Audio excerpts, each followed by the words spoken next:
right, let's once again jump right into the action. So the first interesting hand of note, there is an open to 20 to my immediate right by what looks like to me like a young pro. I look down at 9-8 of clubs, obviously going to be calling. I think the fact that he's opening an early position, 3-betting here is just way too wide. I call 20. Now the player to my immediate left makes it 80.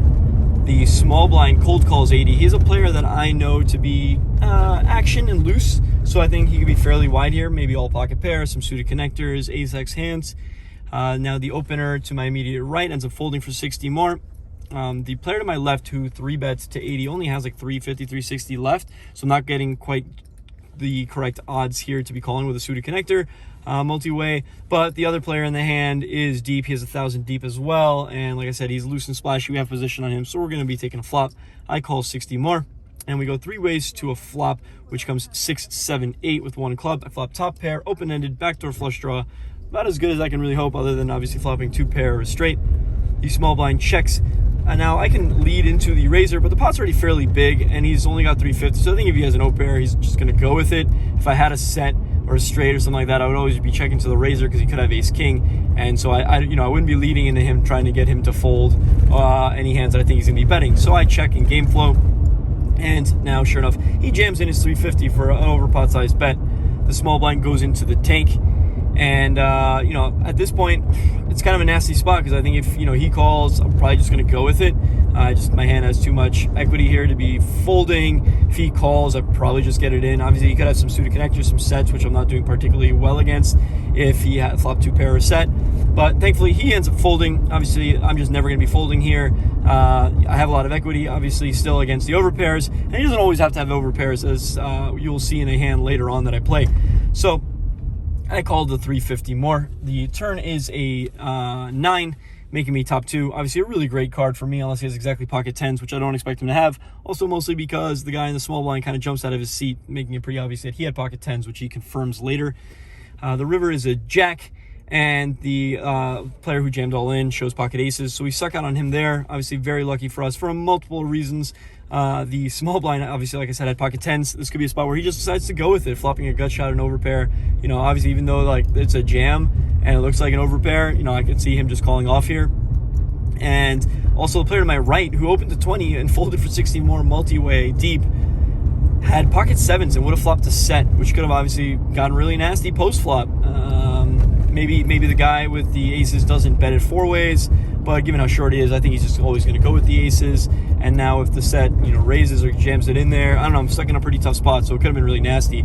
Obviously got very lucky here that I end up having the 3rd best hand out of 4 people by the river and end up scooping the pot, having it directly against aces, kind of the best outcome. In this case, variance is on our side. Obviously yesterday was not, today it is, and this is kind of how it works. Obviously you just want to focus on playing your best. All you can really control are how you play your hands, and the way the cards break are just something that you're going to have to deal with long term. Speaking of which, that quads that I lost to yesterday, I'd mentioned in the video that I could have gotten the bad beat jackpot if the river was a 10, but I was mistaken. It's actually quad 7s having to be beat is the qualifier. Way back when the casino didn't have a qualifier, it was any quads losing, but now they have a qualifier that has to be 7s. So I wouldn't have gotten the bad beat jackpot if I hit a 10 on the river, but I would have at least gotten the pot, which wouldn't have been so bad either. In this next hand, there is an open to 20 from the action player. I flat pocket 6s. We go heads up to a flop, which comes 9-4-3. About as good a flop as I can hope for. And he kind of goes to his chips to auto c-bet and then decides to check. And when he does this, it feels to me like it's always just like ace king, ace queen, king queen, overcard hands. I feel like they always need to bet, but then realize like this isn't the best board. And so when he checks, obviously I want to be betting for equity denial and protection for my hand, as well as for value. Like if he's going to call down with ace high, let him start. So I bet $30 into the like $40 pot, and he calls. The turn is now the 8 of diamonds, bringing a flush draw. He checks once again, and obviously I want to continue betting. I still think his hand is ace high. He could have picked up diamonds. He could have some hands like 10 jack, queen 10, which now pick up equity as well. And so when he checks, I bet 55. He now goes into the tank, and by like all of his body language, I can just tell like his thought process is to fold. Like I can see that he like kind of almost goes to fold, thinks about it, then goes to his chips, And it looks like he wants to raise. And my immediate thought is like, oh, please raise. Like, I'm sure he's spazzing here. I'm sure I have the best hand. I expect his hands here to be, like I said, ace king, ace queen high, as well as some of the, obviously, the wheel aces, ace deuce, ace 3, ace 4, ace 5 for some of the gut shots and bottom pair. So I just feel like I have the best hand here always. I don't expect him to play this hand for value with like better hands. So it feels to me like I have the best hand. So I want him to raise because I think I have the best hand. I'm just gonna have to fade like 6 outs or something like that. Anyway, he ends up just calling. And now the river is a 4, so really the only hand that I'm worried about is like ace 4 getting there, maybe like 4-5 suited or something like that. And he checks, and now the question is to value bet. I think it's pretty thin. Obviously, I still think that, his hand here does look often like something like ace king, ace queen. The question is he going to call with it? And now if he thinks that I'm going to be betting pretty wide here on the flop, then his ace king high should be pretty good still here on the river. Like, what hand am I betting 3 streets on here? Actually, my line to bet here looks a lot more like a bluff than it is for value. Like, even if I have a hand like 9-10 for value for top pair, I don't know if I'm going to be betting 3 streets for value with it unless I have a very specific read that he has ace high. And so I think by betting 3 streets here, my hand actually does look like a bluff. And so if I'm like certain that he has ace king high, it's actually a really good line to take to try to eke out that value. After some thought, I decided to just check it back, and he tables ace king. So I think that if I bet like 180, something like that, 100 or 80, something in that vicinity, I think he might hero. I think possibly even the larger that I bet, the more likely it is that he is to call, as I am repping very, very narrow. And he might just think I have some hands like 5-6 for straight draws, or just like, king high, assuming that I can't win. So I think I probably missed out on some value by not betting this river. But again, like I said, it's pretty thin to try to go 3 streets here with pocket 6s. In this next hand, it is a straddle pot once again. There's a couple limpers. I limp late position with queen 10 off. Now reg limps the button as well. We go 5 ways to a flop, which comes 10-7-5 with 2 spades. Checks to me. I bet 40 into 50, obviously fairly draw heavy. And I think if I'm going to be getting value, it's early on in the hand. Now the button flats and everybody else folds. It's kind of a tough spot playing this hand exactly out of position. The turn now is an offsuit 9, and I decided to check. I think continuing to barrel here is probably best against some flush draws, straight draws, things like that. Like if I'm going to be getting value, once again, this is the street. I decided to check, and now the reg quickly checks back. The river's a 9. Now 9-8 makes trips. Some gut shots make trips. I don't think I should be betting this street. This is a much better spot to be check calling versus some bluffs. So I check. And now he quickly bets 60. Fairly small bet. It feels like it's going to be some like 9-8, jack 9, things like that are straight draws that have made trips, maybe even a flush draw that had a 9.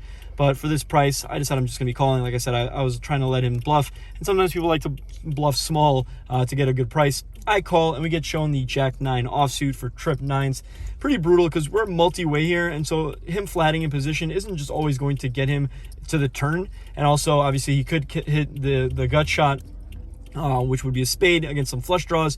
So I don't really love his play. Obviously, having the nut gut shot is nice, but I don't think he had a spade in his hand either. So I think he should just be folding here instead of calling 40 into 50. But he ended up getting us. Kudos to him. And that brings us to the final hand of note, which is literally my last hand at the casino. I get 6-5 of clubs under the gun. I'm trying to pack it up because I'm about to be late to pick up Charlie. So I end up just limping because, like I said, this is literally my last hand. There ends up being another limp. Now, an older guy who just kind of just check limped a ton. Now makes it 25. I think one of the blinds call. I call 25. And we end up going, I think, 4 ways. Now the player behind me, the reg, limps, calls the 25 as well. And we go 4 ways to a flop, which comes 7-8-9. We flop the bottom end of the straight, obviously losing to jack 10. But, we're very excited about this being our last hand. I check. The reg to my left checks. And now the guy who made a 25 pre jams it all in there for like 400 into 100, 350, 4, something like that. Player to my right folds, or the other player in the hand folds. Obviously, I'm going to be going with it. I end up trying to min raise to 600, and now the player behind me said he had 9-10, so he ended up flopping like top pair open-ended. So he was kind of surprised. He folds. And the guy who jammed ended up having ace king high, so a complete gift to us. Like, I don't even know what he's doing here, betting 400 to 100 with ace king high. So a nice little rebate for us to end off the session. Some of the other hands, I ended up getting in a couple of other like squeeze spots where I had pairs and just didn't make a hand. We ended up booking, I think, like just shy of a $200 loss. Not too bad. It does stink that I have to leave the casino by a certain time because I can and can't dictate how long I get to play. Like, I get like a couple of hours and that's it. Once again, just falling victim to the variance. Anyway, that's all for now. I hope you guys enjoyed this session, and we'll see you in the next one.